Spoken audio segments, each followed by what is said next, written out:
Welcome to Chicago. My name is Melissa Harris. I'm the CEO of M. Harris & Co. We're a marketing agency here in Chicago that specializes in science and climate. So we're honored to have many clients here at this conference. And we are going to do something different today. This is about creative climate communications. This is about doing things that are untraditional. So we're hoping to have a little bit of fun. We're going to start. Each of us have selected our favorite piece of climate comms kind of video material, right? Visuals, more powerful than words. And we're going to introduce ourselves as we each do our first show our video. So we're going to start, and we're going to take our, the clicker is going to be interesting. There we go. Here we go. Okay.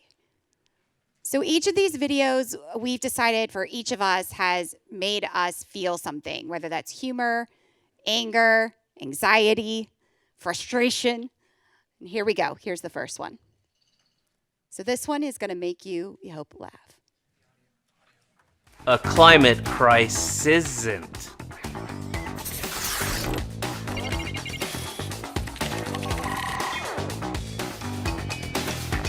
Hi, I'm Michael Oppenheimer, professor of geosciences at Princeton University.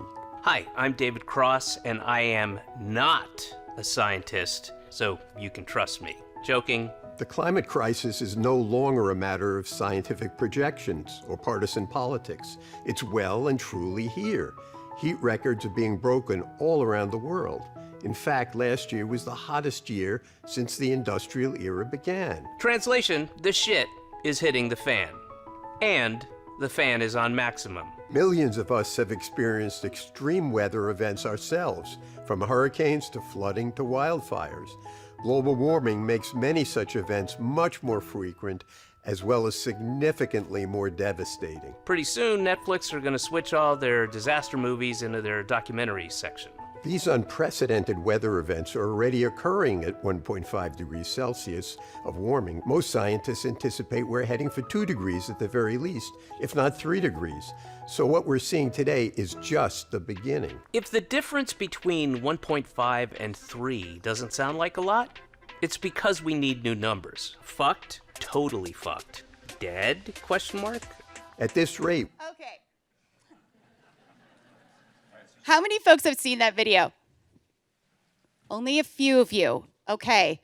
Well, it's 8 minutes long. We didn't play the whole thing, but I strongly encourage you to look it up. But Wendy, what I loved when we were talking is that the scientist in that video is a close friend of yours, one of the most eminent. And so I'd love to hear kind of what you thought. Go ahead and give your, it's already on. You go ahead and give your raw thoughts on this one. I met Michael 25 years ago, flew to New York, read an article, flew to New York. He was at Environmental Defense Fund at the time and said, tell me things aren't as bad as they are in the media. And he said, no, the media isn't covering. Things are so much worse than the media would let on. So, yeah, he's been a longtime friend and mentor. Yeah, Bernadette, you want to talk about that, and then we'll have Wendy introduce her full video. transparency, he's on our board. Oh, there you go. Great. Okay. So, Wendy, why don't you introduce yourself and set up your video, and then I will hit play when you're ready. I'm Wendy Abrams. I run a foundation called 1111 Foundation and fell down this rabbit hole of climate change about 25 years ago. And this ad resonated with me as I'm dating this journey, but I think this really resonated, and you'll see why in a moment, because it's virtually unheard of today. Lifelong Republican, and I used to be Speaker. We don't always see eye to eye, do we, Newt? No, but we do agree our country must take action to address climate change. We need cleaner forms of energy, and we need them fast. If enough of us demand action from our leaders, we can spark the innovation we need. Go to wecansolveit.org.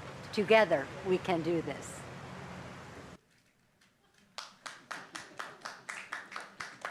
Who wants to jump in? Yeah, imagine that. We have bipartisan people talking about climate change. So that's the hope, to get back to where we were. But anyway, you asked me what I liked the most, and that's what we need more of. That's awesome. Okay.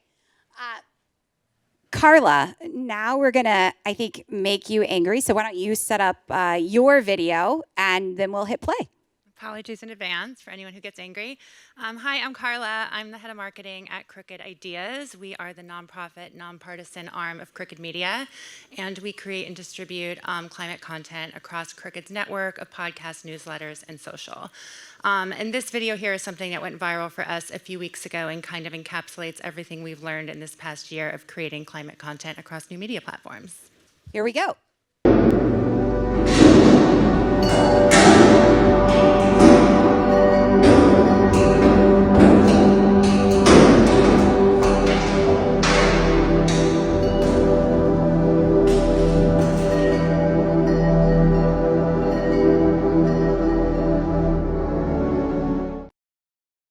I love that there's a call to action there, right there on the end of a TikTok. Talk about that. Yep, so this is one of our main goals at Crooked Ideas, is we want to really move people up the ladder from caring to alarm and then to action. So this video, I think, really represents something that we're learning as we're creating climate content across the social ecosystem, which is really making climate personal for people is a really great messaging tactic. So it's really hard for people, I think, across the social landscape, particularly young people, to think about really broad topics when you're looking at like the icebergs melting or what is 1.5 degrees Celsius. And it's a lot easier to say, like, here's like exactly what your life is going to look like and what is going to go away when we're talking about the effects of climate change or climate rollbacks. Okay, Bernadette. Now we're going to freak you out with some scary charts. But Bernadette, why don't you introduce yourself and set us up? And no video here. And I just want to give a shout out very quickly to the AV team back there. Aria, Joe, Garen, thank you so much for like nailing this for us. We have one more video to go. So say a prayer for us. But Bernadette, why don't you take it away? Sure. So I'm Bernadette Woods-Plackey. I'm Chief Meteorologist at Climate Central, also lead our engagement work and our Climate Matters program, which is a climate communication program, really helping to move the conversation forward. Climate Central, more broadly, is a science and communication organization, nonprofit, non-advocacy. And of course, yes, I'm the data person. However, I want to give some context here because I know that data is not necessarily the way to leading climate conversations. The reason the stripes have always resonated with me, first of all, who knows the stripes here? They know more than the first video. I thought everyone would have seen the first video, but they know the stripes in this room. The thing is, the stripes don't come across as data at first, right? And it's this beautiful design, and you picked the Chicago version there, but the global one's even a cleaner blue to red. And I had a pin on my badge. They took the badge. But it's, to people that aren't even in climate change, it opens conversations in different new ways. Like, ooh, what's that cool design? And you're like, well, each stripe is a global temperature. That's how we're warming. I mean, but it's also really resonant. We've been able to work with Ed Hawkins, the scientist who created this over in the UK. And what we've been able to do with that is he has open access this data on purpose. So there are fashion designers making this part of their design for Fashion Week. There are festivals making it their stage design. There are beer cans with this. Like the design is going to anything. So I highly encourage you to apply this design to whatever you're doing. It's fun, it's inviting, and it also has a message if you get to it. Yeah, as the moderator, I wanted to see Chicago, so I took moderator privilege and put Chicago's data on here, and I was blown away and had never seen the tool before. So thank you for bringing it. So we like to think about creative communications as three things. One is the creative itself, which we've just shown 4 examples of. But the next is the messaging, right? So we're going to now go into the messaging section. And Bernadette, I think you're up first. So talk a little bit about these 2 sets of data. Okay, so here's Tony Leisowitz, for those who don't know, and he is the mastermind behind this, him and Ed Maybach. And I've told him this so many times. I use this in almost every one of my talks. I just had it in the last session, too, which this first one grounds the conversation on climate change because we think people don't care. We think they don't want to hear about it. But when you look at this chart, the 2 bubbles on the left, alarmed and concerned, well over 50% of society, right? On the right, 10%. that's the only group you're not going to change their mind on this. And it aligns with a lot of other political issues. But if you tailor your conversations, if you approach them in a way that's equal, you're missing 90% of society who genuinely has questions and wants to know more about the subject. Even if they come in a little grumpy in the way of, yeah, so really, what does it mean? What is it? They're open to this conversation. So then you're probably thinking, well, not in my community, maybe only San Francisco, right? Wrong. Look at this. So this is how it's downscaled all across the country. And so these Yale climate opinion maps, I highly encourage you, if you haven't, to spend some time on these maps. You can play around. There are 28, 30 some questions of different topics related to climate change beliefs, concerns, actions, and you'll see the public's views on this. And overwhelmingly, people know the climate is changing. They don't know exactly what that means all the time and what they can do about it, but they actually support a lot of the actions. And the reason that we lean in on climate change communication is a climate solution is because you'll also find in these maps, even though people know it's happening, even though people are concerned, it's less than it's in the 30% range that even has conversations on this. Tony, would you just mind standing up, Tony, and just be recognized so people can come talk to you after? Do you at least wave your hand? Thank you so much. We don't know each other, but thanks to Bernadette, I'm now a forever fan. So thank you for doing all of this research. Okay, we're going to do one more video. And this one, features both you and an icon. I'm kind of setting myself up for a very self-deprecating moment, but I figured I'd share this because when you asked me about messaging, I was like, point, Oprah, the people don't really understand what a difference a degree makes. They think, oh, it's 1 degree, who cares? No. But that's the difference between 1 degree is, 33 degrees and 32 degrees is snow or water. Yeah. And I think too, there's analogy of somebody being sick. The earth is sick. At 1 degree difference, you've got a little bit of a fever, and people can kind of measure the difference. At 2 or 3, you're sick. At 5, 6 degrees, it can be catastrophic. And I think if you put the Earth's temperature rises in that context, people have a better sense of what's at risk. I think that's a really good point. They're projecting like 5 degrees in the mid-range projection now. And people say, 5 degrees, if it was 5 degrees different today, it wouldn't make that much. But think about, if you have a child, the difference between 98.6 and 103.6 is a big difference. And if your child has a fever and it doesn't go away and keeps getting higher, you go to the doctor, and the doctor tells you what you should do, and then you do it. The planet has a fever. It's going up. It's not going away. Good analogy. I want to say we coach our clients to use analogies, and I have to tell you, this was it was so true and so great. Talk a little bit though about how you got that opportunity on Oprah. I just raised my hand in the audience, but you had asked me about what would be my message. We talk about messaging. I feel very strongly that we need to put things in terms that are relatable. And I don't think people understand, what does a degree mean? And by the way, we're talking in Celsius. We're not even talking in Fahrenheit. So we're already 1.5 degrees. And, what does that mean? You're like, oh, I'll just crank up the air conditioning a little bit. And people don't really grasp the here and now. And so again, that's why I dug up, and this was kind of funny because I thought, oh, that's what I'm going to say, and I go, I think I said that that was over 20 years ago, and I went on ChatGPT and I was like, is there a clip with Al Gore on Oprah and a woman in the audience ask a question? And then 1 second, ChatGPT popped that video up, which I'd never seen before. So it was kind of fun to dig it up, but it just. But did you have a little bit to do with that segment, that episode of Oprah even occurring? Well, I had sent in, I had sent in an unsolicited, here's my recommendation for a climate show, and here's what I would do, and they take the lap. Take the lap. They did an episode, so take the lap. Whatever. Okay. But I think if you said, just on the point about messaging, if I asked this room, here's the deal: we are going to solve climate change.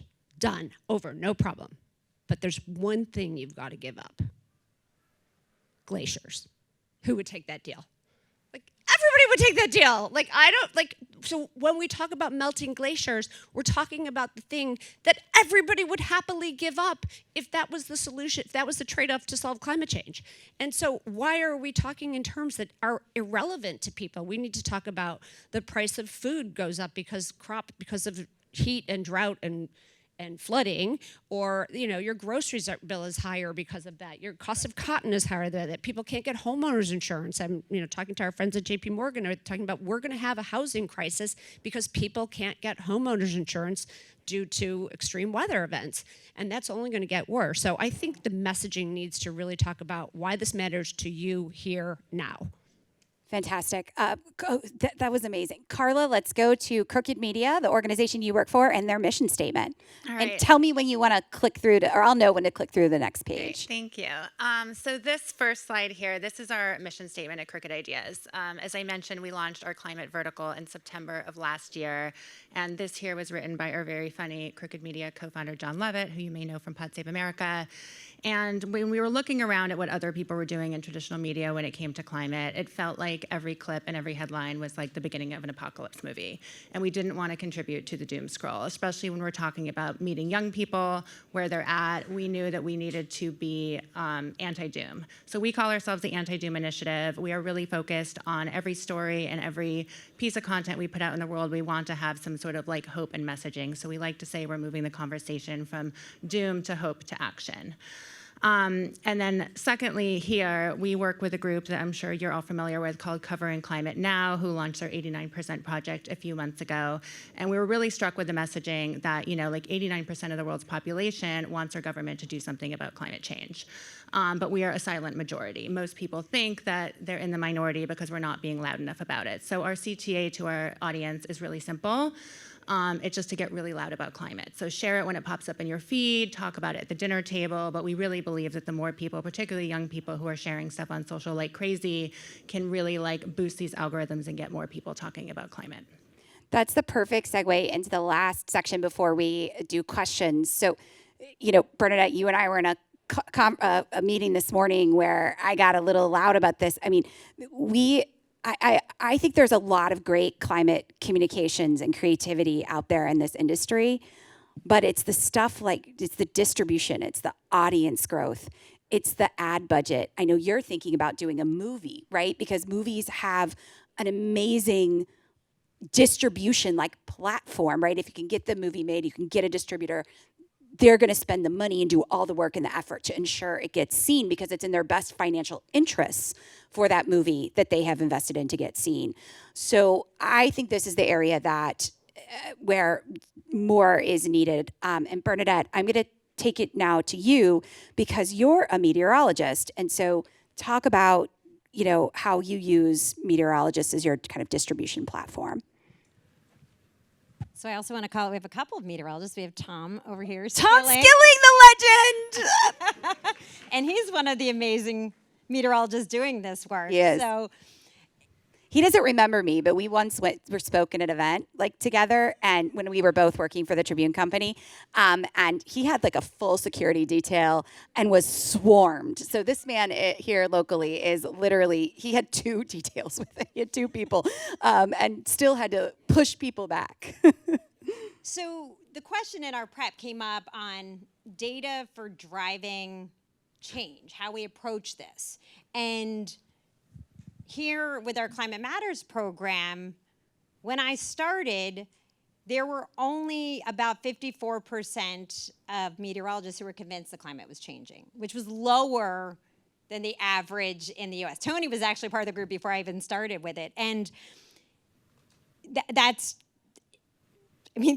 a big problem, right? So it wasn't that everyone was against it. That's the thing, is that when you start talking to people and listening, which is really key in moving things forward, is hearing your audience, understanding. They were getting caught up on some questions.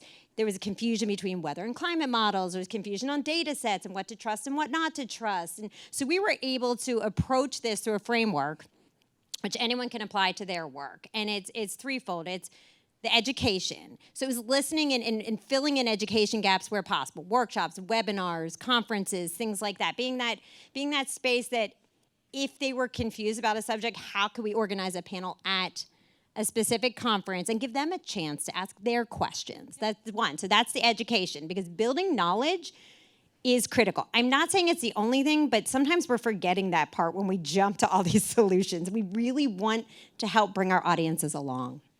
Two is the content. And so we do a weekly package of Climate Matters. Anyone is welcome to sign up for it. It's free. It's on our site. We've been doing this for 12, 13 years. So there's a lot of stuff about climate change and the connections, impact solutions, things like that. And so we produce this weekly, and it's geared primarily at meteorologists and journalists and media, but it's a climate communication package is what it is. Has latest science, visuals, data, all of it. And so there's that help. It's ongoing education, but it's also the opportunity to give the tools to enter that conversation. And again, our audience was TV and journalism. So there was a chance, we've tailored our visuals, our approach because of that.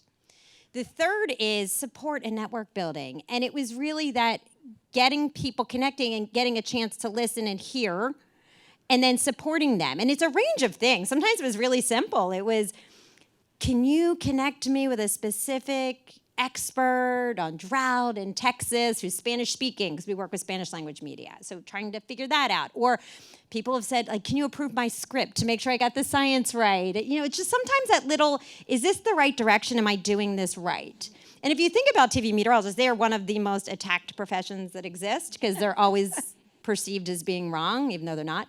And on top of that, there's no script. And so when you were talking, if you didn't, and they are scientists for the most part. So if they didn't fully comprehend something, they weren't willing to go there yet. So we were able to build that momentum. And then where I say this, and this can apply to so many groups we've worked with, it's also teaching them to fish, then they go fish. So they then have the tools they need to expand their climate reporting. They don't need just our stuff. It's build a foundation that they can go forward with it. Fantastic. So this next slide that you're about to see is literally and figuratively cool. So Wendy, why don't you tell us what this is a photo of? Well, I got to give a shout out to John McCarter, who's sitting in the front row, who was the president of the Field Museum when in 2006 I went to John and said, I've got this idea, and he went along with it. And only after we launched it, he said, I only went along with it because I figured the mayor would say no. And I said, well, the mayor only said yes because you went along with it. So thank you to John. We did a public art exhibition. This happens to be in Geneva, but we launched in Chicago in 2007. And the idea was, our audience was, how do we reach people who wouldn't go to an inconvenient truth or, self-identify as who's the other 50% or, not in the majority of people. Again, this was almost 20 years ago. And the idea was to stop people on the sidewalk. Like, if you're not going to come to the movie or go to the library, I'm going to stop you where you are and go and make you go, what is this? And the idea being, the problem is so big, as the globes were over 6 feet high, but that each globe represented a solution to climate change. And to your point also about messaging, I think we all agree on this. It's very important to focus on this. Yes, the problem is big and it's right here in front of us, but so are the solutions. And so that was a project that we did, again, thanks to John, and has gone on to travel to 4 continents and 24 cities, and Fantastic. a fun project. Okay, we're going to take you now to Crooked. And Carla, why don't you just walk through your number growth and your strategy? This is, Crooked is a media company, so now we're talking more about, traditional online audience growth. That's right. So our audience strategy at Crooked Ideas is twofold. Obviously, as like a nonprofit focused on spreading climate information, we have this like built-in megaphone of Crooked Media, which is amazing. We know we can reach about 30 million people across podcast and video every single month. But we don't just want to be operating in an echo chamber. So that's just our first strategy. We can go to the next slide, actually. Yep. So our second strategy is, we want to get outside, outside of our own platforms and turn our audience into messengers in their own community, so that we're expanding the movement as a whole. So the first way we do this on our first priority, raising climate as a priority for action, is, you can go to the next slide again. Sorry, I overslided here. So when we're looking at raising climate as a priority for action among the Cricut audience, the most frequent barrier of entry we see is people just aren't asking people what to do. So Cricut has successfully recruited a lot of people over the years into specific actions, everything from voter turnout to showing up at a rally or a protest, and we know we can do the same for climate. And then when we're looking at broadening the movement, our second strategy is to build bridges, sorry, next slide again, is to build bridges between our audience and their own communities. So we always say we want to make sure that we're telling stories and giving our audience the tools so that when they go to their own dinner tables and they go to parties and they're in their own communities, that they are spreading this message for us as well. And then we also are able to get outside like the Cricut media ecosystem and working with creators and setting up like IRL events in strategic communities across the United States. So we are gonna leave nearly 30 minutes for audience questions because these ladies are brief and to the point, which is another important part of effective communication. So thank you. I'm gonna show one last slide. I serve on the board of the Bulletin of the Atomic Scientists, and we work with them as well as a firm. And this is their newsletter list growth with an annual cleaning over the last few years. And I just want to mention the strategy behind this. It's an ad strategy. It is a mixture, and I'm going to talk marketing talk for a moment. It is a mixture of lookalike targeting and retargeting. And if you don't know what that is, that's okay. Write them down, look it up. But your marketing director better know what this means. So this is both uploading existing emails into the social media platforms. It then creates a lookalike audience that looks exactly like them based on the profile that the social media platforms hold in their data sets. And then retargeting, also those folks who go to your website and who don't sign up for the newsletter then get a retarget natively in the platform to sign up natively without even having to go back to the website. So these are very, very, very effective newsletter audience growth tools and ones that we recommend. So our emails are here. We're going to open it up for questions, but we're available to first take questions now, but we're also available for follow-up. I love that people are taking pictures of this. This is a good sign, ladies. And we welcome an opportunity to talk with all of you. So audience right here, Eugene. Do we have? Oh, we have mics. So give them time to run up. Yeah. There. Yeah. Thank you so much. So I find that a big problem with climate messaging is that it is inherently traumatic. Like the severity of the issues, it's like learning that somebody in your family is a really, really bad abuser. So it's and you depend on them, and people. It's often not lack of awareness, but people's inability to emotionally process this that stops them from action. So I wonder, what are you seeing in your messaging strategies that helps people really emotionally integrate that, yes, this actually is happening, and it is actually on me to act? I'm going to have a Wendy take that one because this is her. Yeah, I mean, I think everybody would agree, but one of the challenges with Cool Globes was to use the word fun and global warming in the same sentence, and that was very intentional. We wanted it bright and colorful and not about doom and gloom. Again, each globe was selected because they presented a solution. The plaque would have, a call to action for people who would come to the exhibition. So again, it was like, here's something you could do, which also empowers people. And there are studies that say if you only talk about the problem and not the solutions, people feel overwhelmed and shut down. So, and I think, I think everybody would agree here that it's about probably whether it's a podcast or through the meteorologist, sharing the sense of urgency is important, because otherwise it's like, well, I'll get to that later. But pairing it with something positive, and when you can do a purple globe, even better. Carla, can you share about effectiveness of your calls to action? I'm curious myself. We didn't rehearse this, so I don't know. No, definitely. I mean, I think like piggybacking off of what Wendy was saying, we find that using humor really helps. We like to say that we like deliver no nonsense information with some big nonsense jokes, and I think it helps people really break down like these complicated topics and not feel so overwhelmed. There's something about humor that just like brings us all together and makes us feel like this is a collective problem. And we do a lot of like parody videos around big oil and things like that on our TikTok, and it really like blows like every other news coverage out of the water for us. So I'd say that's an effective messenger tool as well. Yes, right up here. Go ahead. What's your name? Matthew? Yeah. Go ahead, Matt. Oh, there we go. So when Newt and Nancy did that commercial 20, 30 years ago, we all kind of we all got home at night and watched the same evening news.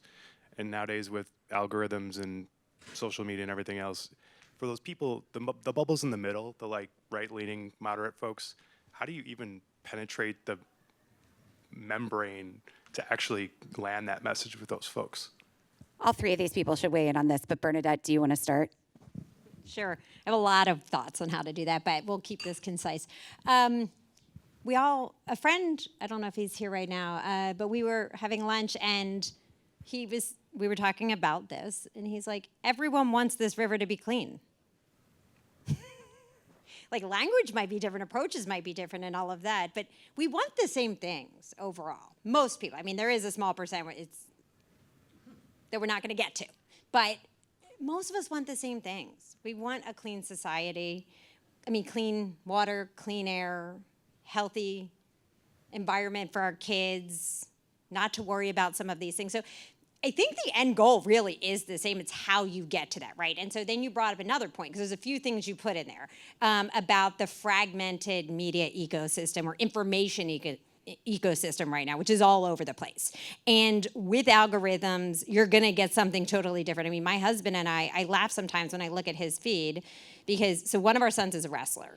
And that's really kind of all he follows is wrestling and Penn State sports. And so like his feed has crazy conservative stuff going on because it aligns with algorithms from the wrestling community, whereas I follow like weather and other things. And like just the stuff we get is wildly different. So I don't have a distinct answer. I think this is what we're all trying to figure out. But one thing I want to really stress in this moment of us trying to figure it out is it's not just about technology.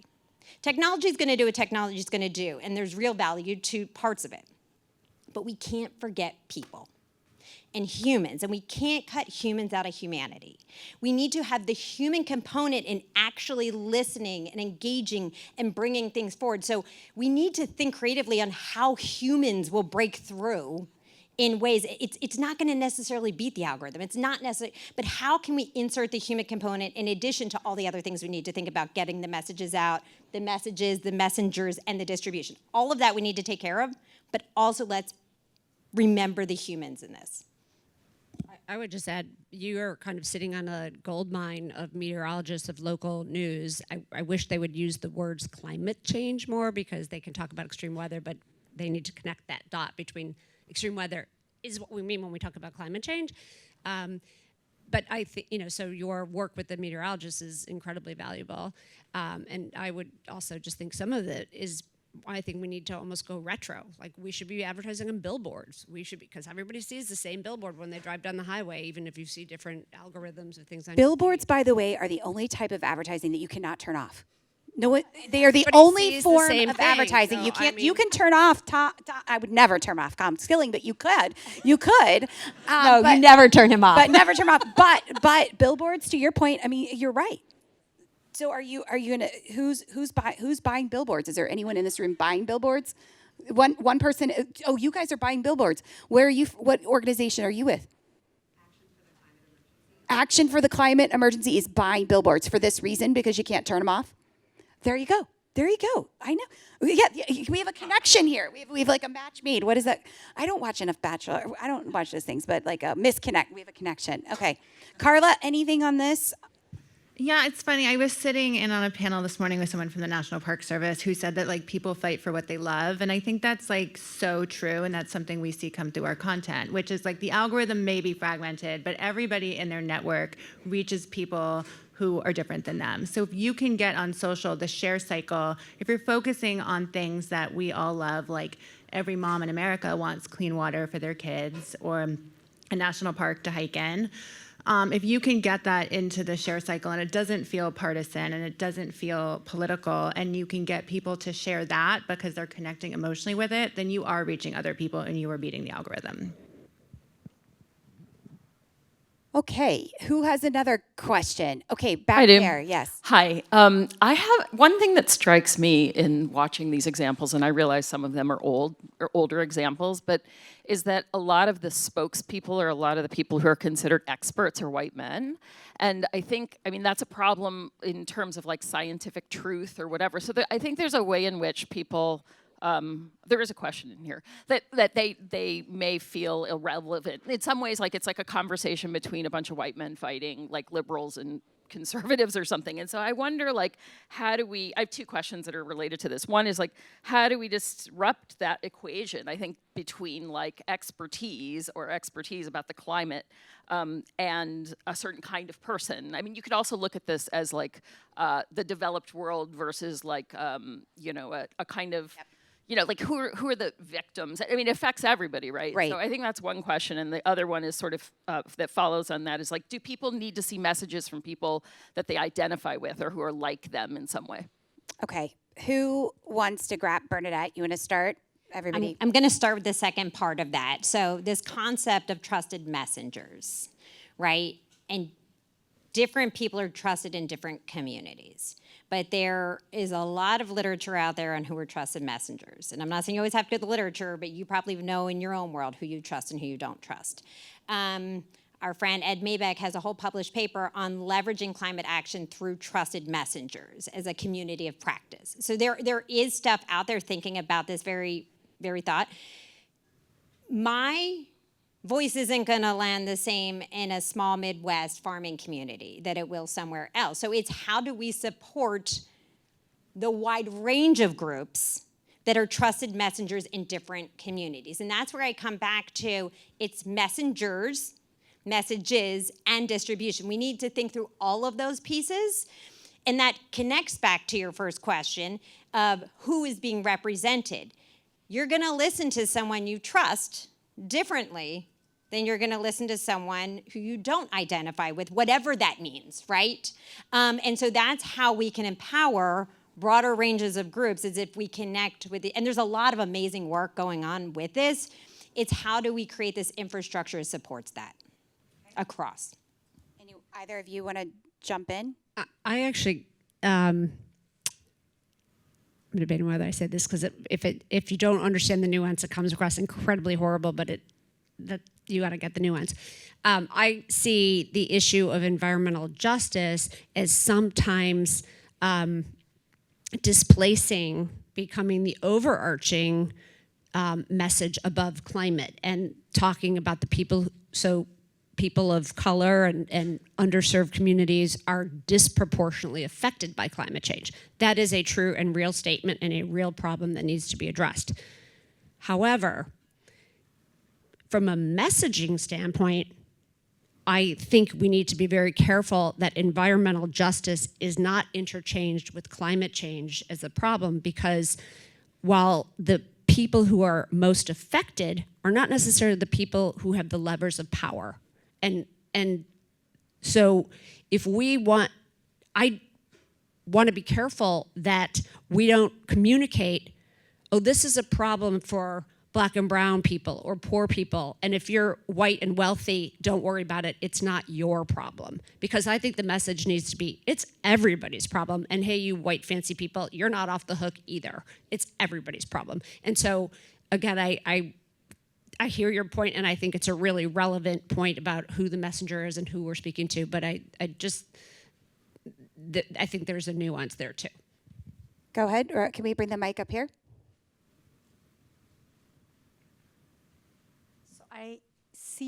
I hear you all saying climate change, but what you've presented is more of a crisis and a rising cost. Is there a way of just even having that language instead of climate change, saying climate cost or climate crisis? Because what one is conveying with change isn't necessarily as drastic as the urge to action. So you're on the other balance. He asked that first question of, we're so dramatic and alarmist, and you're saying we need to be more dramatic and more alarmist. I want you guys to weigh in on who wants to weigh in on the balance. Do you want to do it? Carla? I think there's different tactics depending on what kind of audience you want to talk to. And I think just the word climate has gotten so politicized, for better or for worse, that when we're looking at social media in particular, the algorithms, like, unless you, like, I think climate is a hard thing on social because a lot of people do agree with it. So I agree with you that I think that there's like a time and a place for alarm and having like but I don't know that that is going to work for every audience. I would also just say, can I just add to that? And because I think your point is really well taken, and that's another thing that's vastly underreported is the cost. I mean, I think you should address climate from a moral and ethical standpoint, but if you only want to look at it from an economic standpoint, the economics are horrible. Like, this is it's unfathomably expensive. So I think that needs to be out there more. And I've been trying to get more messaging through the Wall Street Journal, because if you want to represent the markets and talk about the problem, let's talk about it, right? But I think there's also a messaging too on the economic opportunity, because renewables and new technologies are our future. Fossil fuels are not, and that too is, we should be having louder, I mean, we need louder on everything, but I think the economic, capitalism and environmentalism are not at odds, and we should be leaning into that this is our future. Innovation is our future. Over here with the billboard, the folks, you had a question. Yeah, right over here. Yeah, with the billboards. I mean, you can't turn them off. It's more of a 360-degree marketing strategy where billboards are like an essential part of the mix. I 100% agree. Okay, my name's Leah Cuspa. I'm the CEO of ACE. This is more of a question, an argument around, it's sort of colloquially known as the drop in the ocean problem. You mentioned 30 million monthly impressions. We do the math, even organizations who serve 500 million, 1 billion impressions annually. There was a great paper by a research scientist named Robert Bruhl, and he studied the climate change counter movement. And just in the money that's visible, so not counting the dark money, it's estimated that $900 million annually is spent by the climate change counter movement to sow doubt, to create confusion amongst people, and it's clearly working when you look at the disinformation and now AI at being a catalyst to that. So what's the call to action around that for practitioners in climate communications when it's sort of a David and Goliath situation? How do we grapple with that, and how do we solve for sort of the de minimis resources that are put into climate communications today? This is a woman after my own heart, Bernadette, because I was just going on this morning. So Bernadette, why don't you start, and then everybody else jump in. Well, Leah and I have had these conversations. So there's a lot I could say on this, but we'll make this as concise as we can. We are up against a battle right now. We really are. And there's one thing, there's impressions, and then there's behavioral change. And they are connected, but not completely, right? And so there's a few ways I'm going to answer this. The first is from the impressions to the behavioral change. Then I'm going to go back to some of the other part of this. There's some interesting research that's out about what drives impressions on social media, and that's what's being incentivized for money and for advertising, isn't necessarily what drives behavior change. So the friction, the anger can make something go viral, but it could also polarize someone from joining that conversation. And so if anyone was at the event last night, they touched on this a little bit on the comedy side, right? Like the funniest really got some of the biggest laughs and cheers, but then what changed the conversation was the one step down from that funniest. They got into a little bit more. So I think there's one thing that we need to think about through what drives behavioral change, and it might not be big numbers in some cases. It might be that trusted messenger who's a farmer in a community that's not big, but what can break through? So that's one thing, is the behavioral change and keeping that in sight. But we also do need to crank the volume and flood the zone on distribution. I mean, it is, even if you have that connection with someone on that personal level and you're making change, but if they're constantly seeing something from the other side, that's going to undermine the progress you made on the behavior change. And so this is an area that there's actually a lot of us in this room who are working on this right now, trying to create a broader cross collaboration in climate change communication right now, and infrastructure, calling it Amplified Climate. This is in early stages of trying to spin up this new media organization for this reason, to take all of this amazing work, curate it, and then fill gaps to, again, increase the messages, the messengers, and the distribution through a range of different ways. And we are never gonna match the other side in funding. We're just not. It's a shame, but we aren't. And so how can we make the most of what we have to work together to optimize and really lift this space? Wendy, I'm going to go to you in 1 second, but first I'm going to come out to the audience because this morning I heard a very creative idea, and he's given me the thumbs up. She's going rogue. Yeah, I'm going rogue. I'm just going to come down here and would you just mind briefly telling the audience about what the work you're doing at the Walton Foundation with the Future Farmers of America? Actually, it's the Walmart Foundation. Walmart Foundation. Okay. But so we have a grant with FFA, Future Farmers of America.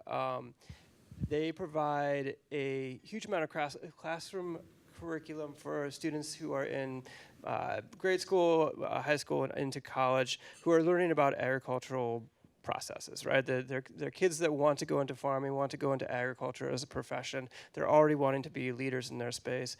We provided a grant to FFA to build out a sustainability curriculum for them. And we've reached over 400,000 students in the classroom with sustainability messaging and concepts and ideas that include climate change.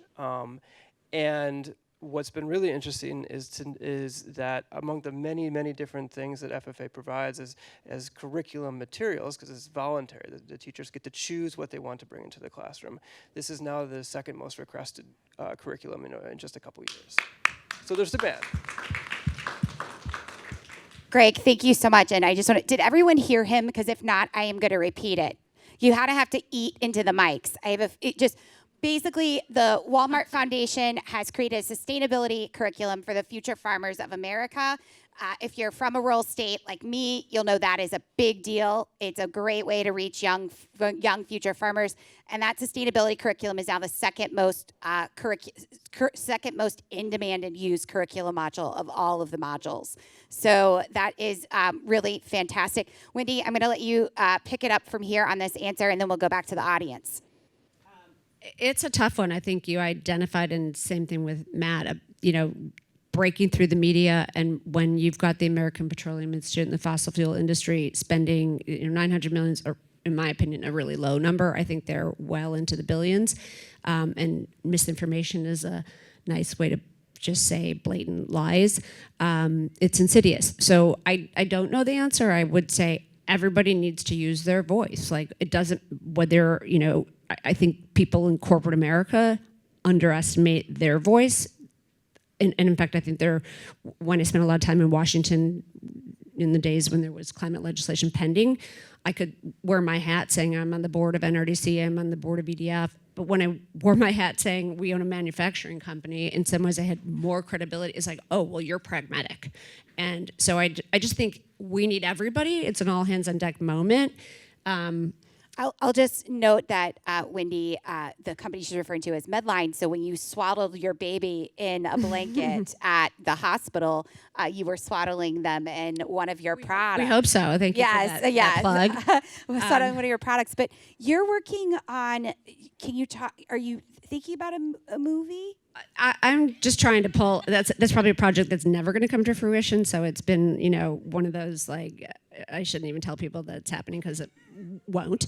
But I did get a contract to publish a children's book. So not only do I think that that's talking to the children, I think it's talking to the 35-year-old parents who probably have a lot more climate anxiety than their 4-year-old child. But the message being the solutions are here. So.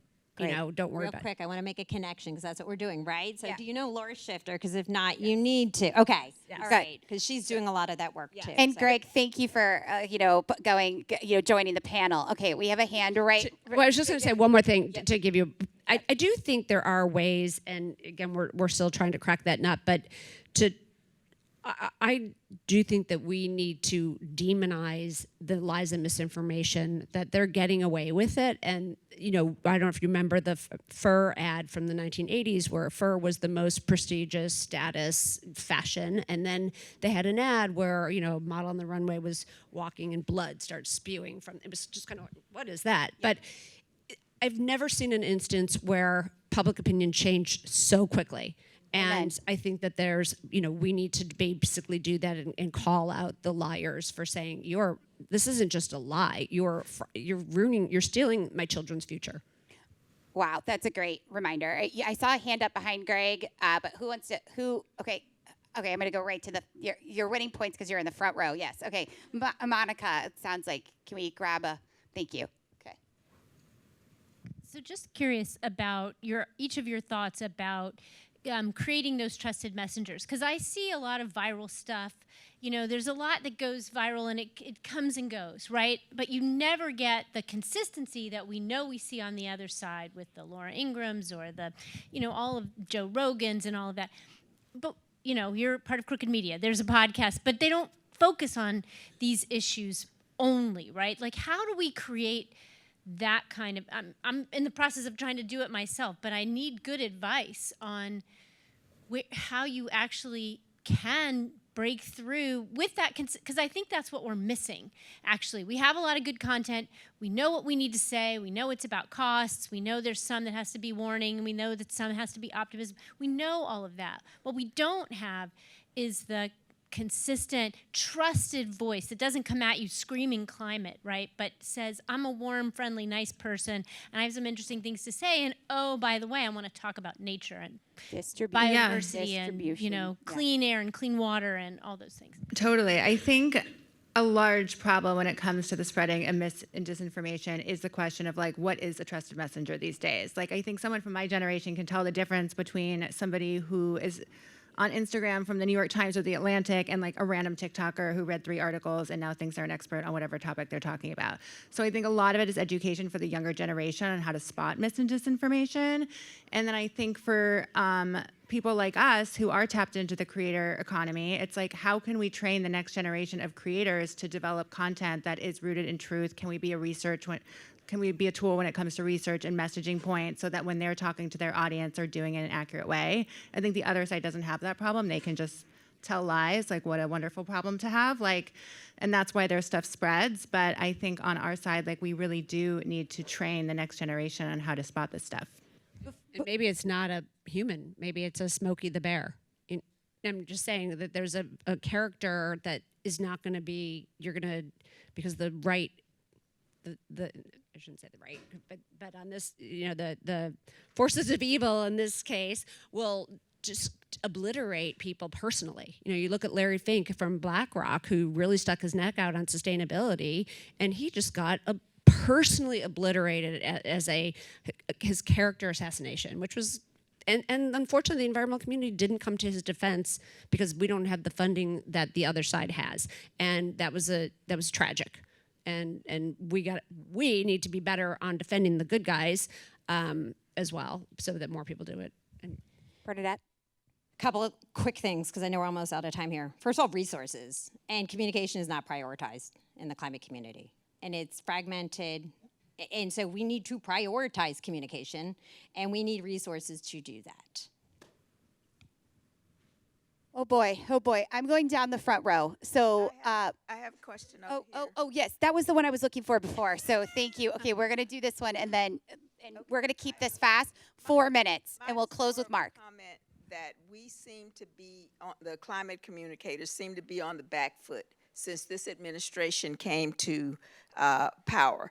We seem apologetic and scared, and then acting like the people on the other side are people of good faith. Why do we keep inviting them into our spaces when we know where they are, when we know what they're intended to do, and acting as if these are partners that we can talk with and negotiate, and they have shown that their objective is to completely destroy and disrupt the movement and act as if climate change is not real. So I don't understand why we are cowering. You just... Wendy, do you want to just add anything on the demonized? Because you had said that just a minute ago. Do you want to add anything on that? I'm not sure who you're referring to, so that's a little bit hard to address. But I agree with you. I mean, even watching CNN when they have like we want to have all viewpoints. It's like this isn't a. You can debate how to address it, but to debate the actuality of it is offensive. So I agree with you. Mark, you got the final question, and I'm just going to give up on this mic because it is on, I swear, but you can hear me. Go ahead, Mark. No, three quick things. I think trusted messengers are very important. We have a very good roadmap in that after COVID with vaccine hesitancy. A lot of that were really struggling to get their neighbors and their loved ones vaccinated. And it was teachers, it was principals, it was people in synagogues and churches. Those are trusted people, and there's a path there. We also see this with political campaigns. We can target people almost door to door to door. This is something, as we're thinking about bringing messages and engaging people, we can find those people. We live in a world we can do that now. And the last thing I would say is creatively, if you think of some of the things that have happened in the last 25 years, Will and Grace changed the cultural paradigm as long as we've been polling culture. Gay marriage happened because of that. Shows like Desperate Housewives, where they had shopping bags that were permanent, canvas bags. Didn't talk about it, didn't say anything. It was just there. And I know Wendy this is part of what she's trying to do right now, is creating content that you're not knocking people over the head on it. It shouldn't feel like medicine. It should feel joyful. It should feel fun. Will and Grace was a fun show. And it just happened to have people who were gay. And so I think there are real plot points that we can turn to and say, this is not all doom and gloom. There are opportunities here for creatives to tell stories. But local weathermen, local trusted people. This is where the world meets. And weather women. And weather women. Excuse me. I Other people. Entire female panel. all of them, yeah.